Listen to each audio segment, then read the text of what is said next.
Hello, everyone, and welcome back. My name is Yong Pratt, Chief Dreamer and podcaster right here at Our Young Creators.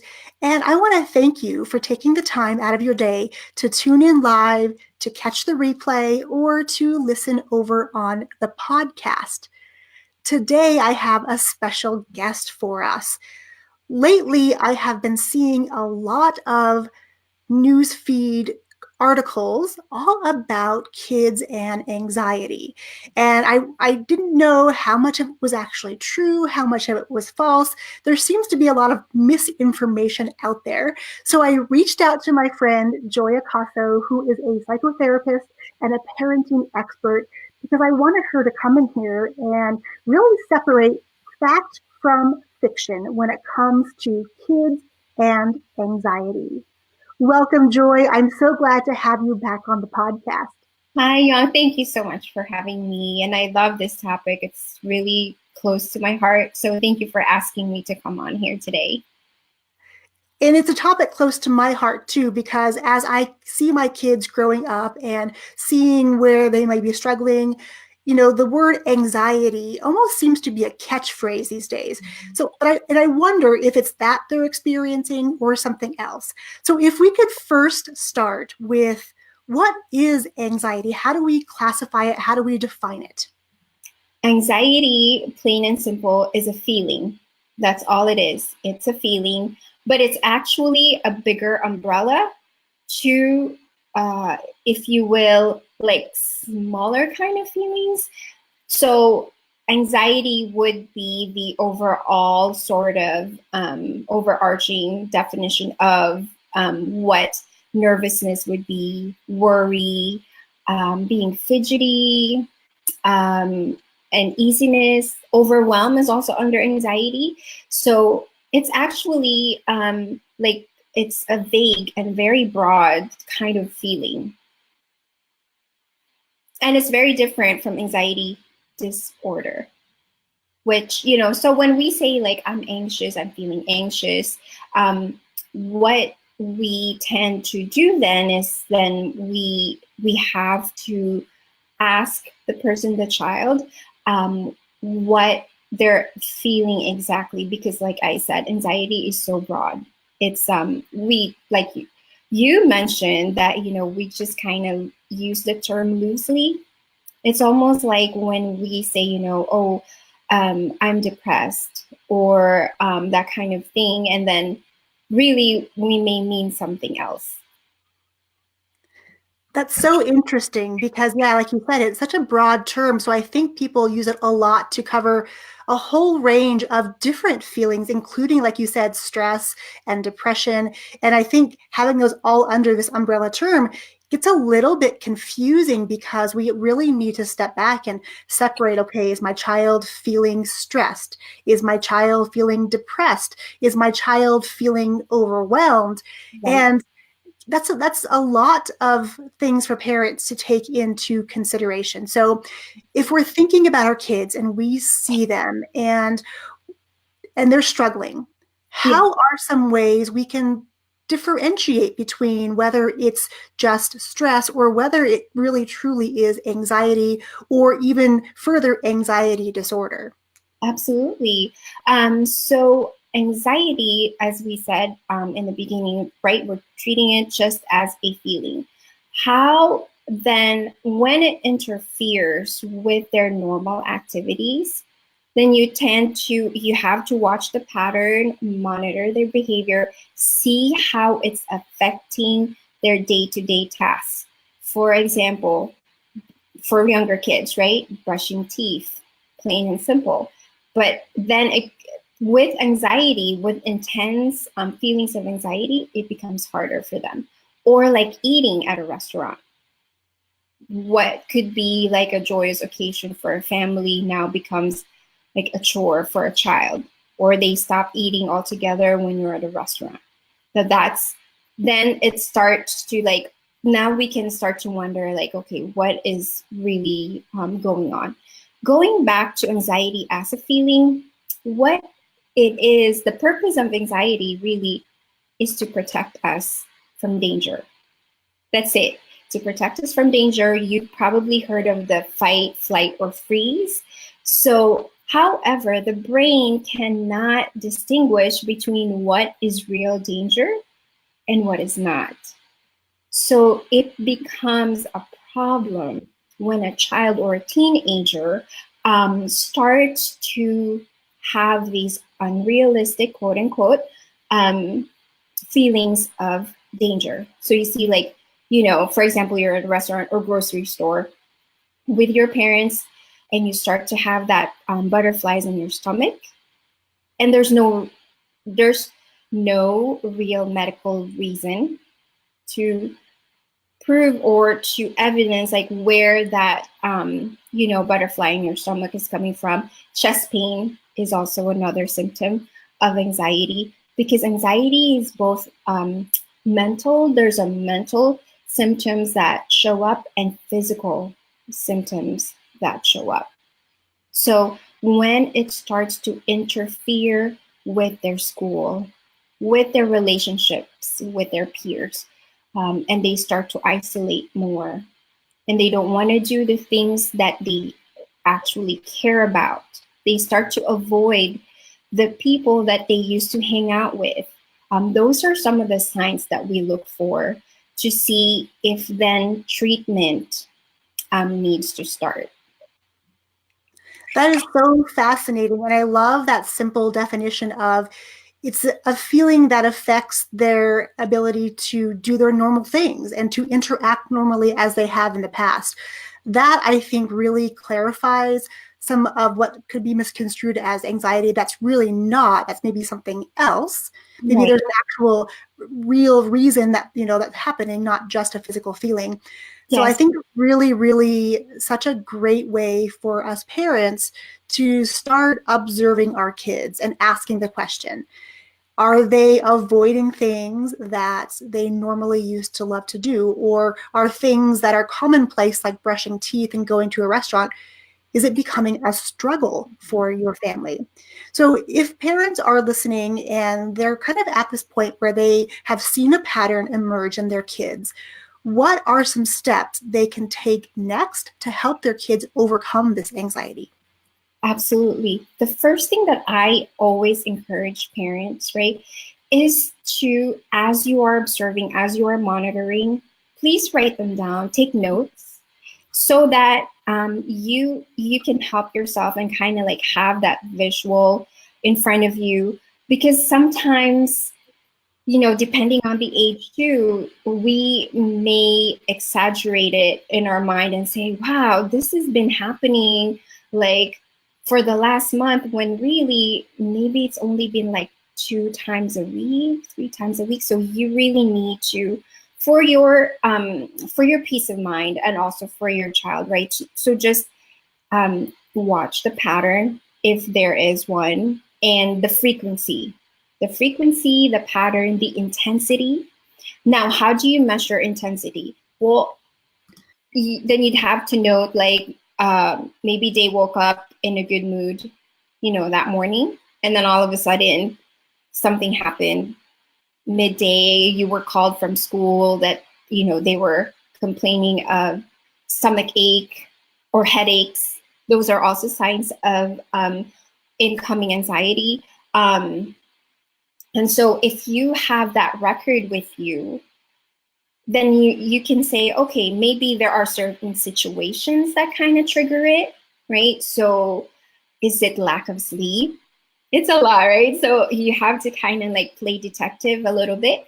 Is it lack of sleep? Are they not eating well? Is it why all of that is happening? Now, and then if you see that, maybe it's like, oh, it's happening like 5 times out of the week. Every time they go to school, you get a call every day. Every day there's a call. They're not feeling well and things like that, and they're not sleeping well. And, you also see a lot of moodiness. Tantrums is also a sign of anxiety for smaller children.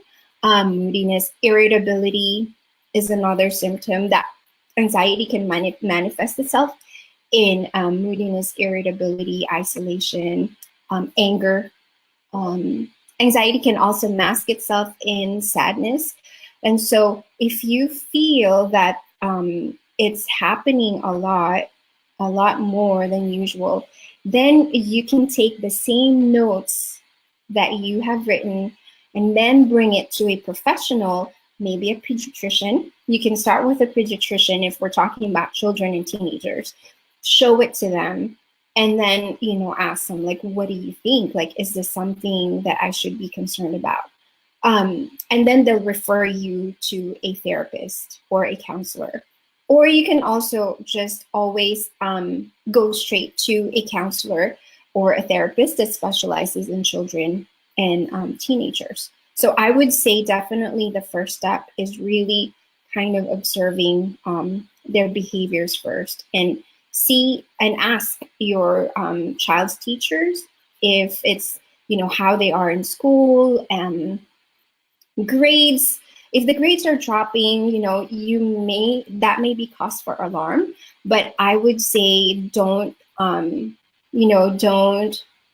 worry too much until you talk to the teacher, because you will also gain insight as far as how they're behaving in school versus at home.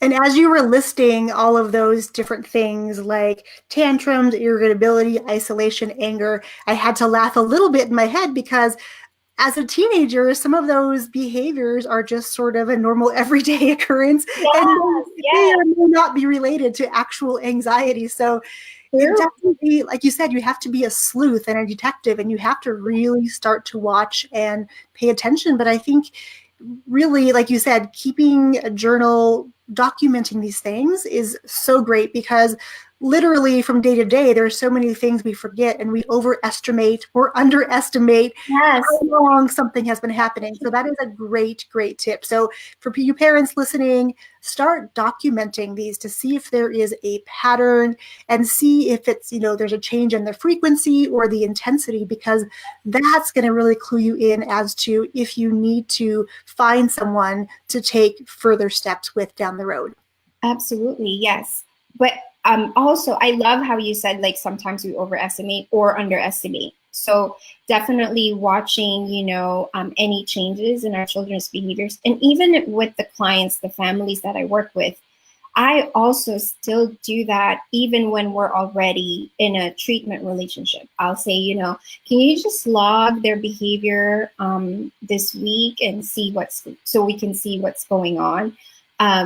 But also what I'm finding out is that because mental health awareness is being put out there even more, and in younger kids as well, like in schools, they're having more and more talks and discussions about mental health awareness.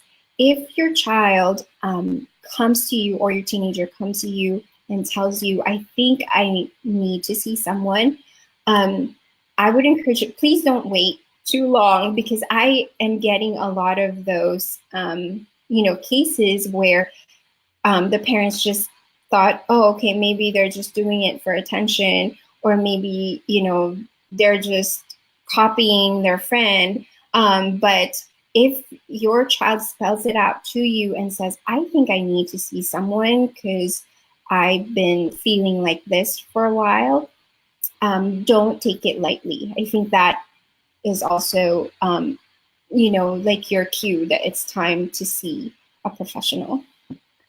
That is a big cue too, especially if you have a teen or a tween or a younger child coming to you and using those kind of words. Right. That's a really big clue, because most of the time, those are the feelings that they're suppressing, and they're not talking about those things. So if they are coming to you, definitely don't take it lightly. Go find someone immediately and get them some assistance so that they can overcome this.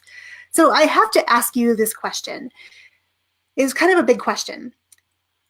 Are we more aware of anxiety and that's why we're seeing more of it, or is there more frequency of anxiety? I know it's sort of like the chicken before the egg. I know. So what is your professional opinion about that? So I think there's different layers to that. The Child Mind Institute, which is based in New York, they publish reports every year. And in 2018, they reported 117 million youths worldwide. This is a worldwide statistic that are affected by anxiety. And it still is the number one mental illness disorder in children.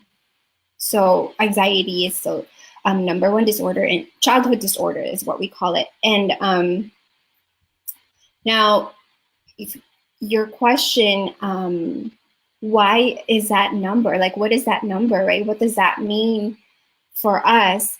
We're also finding out that compared to the 80s, high schoolers nowadays are twice as much at risk for psychological disorders. So what that means is that the stress on children, the pressure on children and teenagers there's like a startling difference, even from 10 years before. So they are definitely experiencing more pressure, more overwhelm, more stress.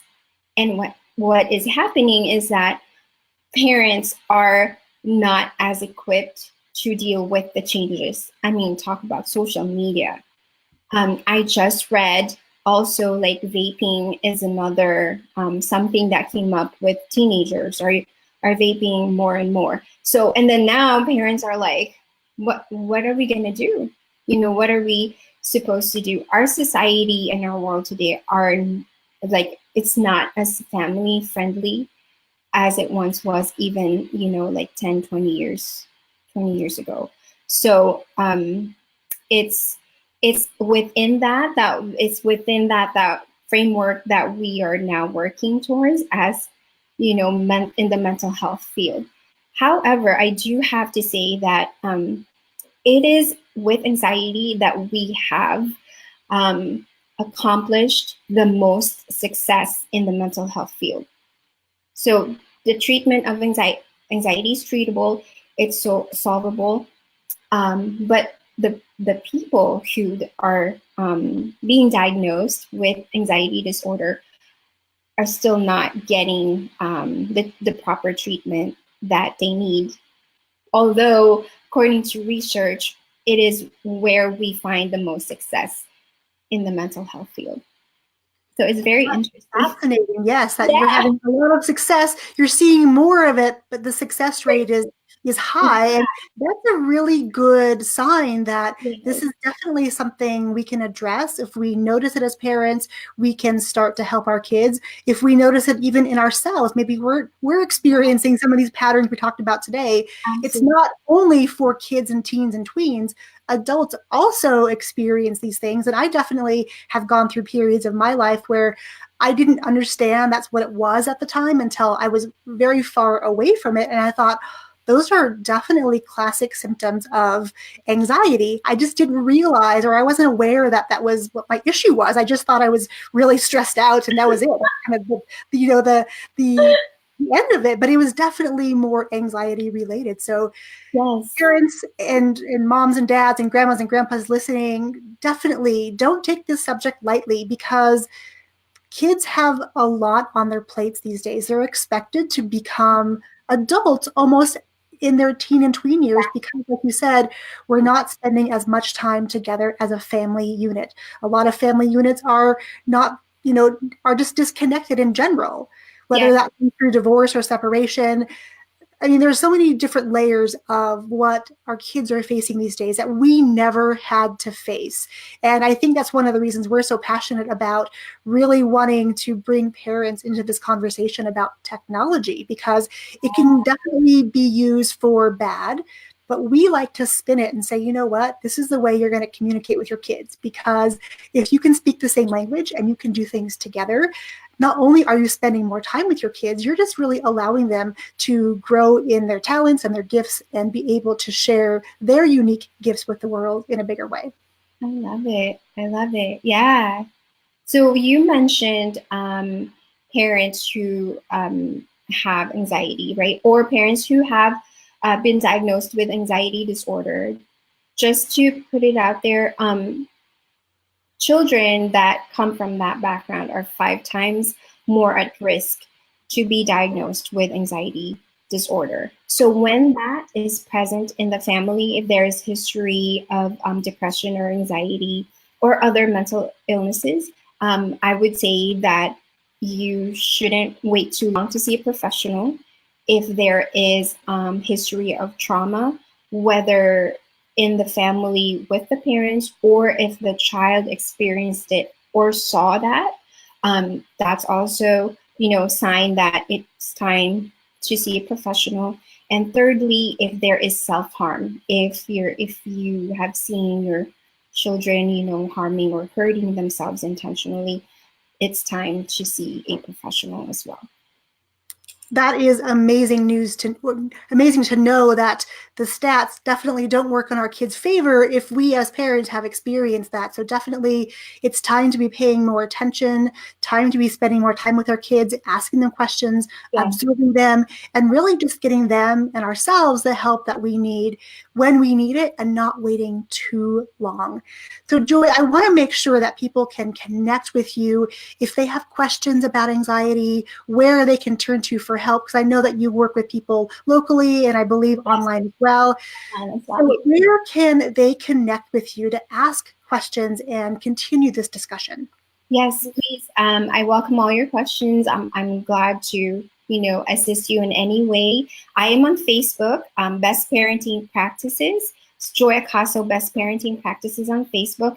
And on Instagram, I'm also Joy Acaso. My handle is Joy Acaso. And I'm always, posting up there like tips and tools for parents. I have just started I'm 5 episodes in my segment on navigating anxiety in children and teenagers. So, if you happen to watch any of those on my Instagram, make sure you let me know if there's anything that I can clarify for you.